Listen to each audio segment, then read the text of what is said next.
Welcome to Excellence in Excel, and in this video we're going to focus on how you can clear or remove the drop-down list you inserted in specific cells. So imagine right now you have a situation here. We have this sales agent, and we have the name, and we have this drop-down list. However, if you remove this value, what happens is while it's empty, it still maintains this. And let's see what happens if you type in here. You can see here, if you type in, it does not work.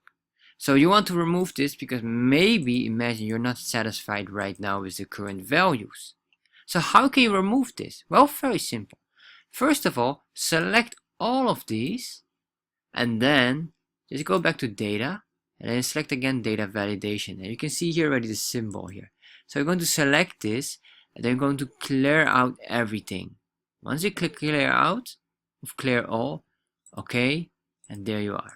So now if you can type in anything you want, and you see that the drop down list is gone as well. So this is how you can remove or clear the drop down list from your Excel sheet from specific cells. So if you like tips and tricks regarding to Excel, check out my Udemy course about Excel, where you can learn more things how to use Excel for free.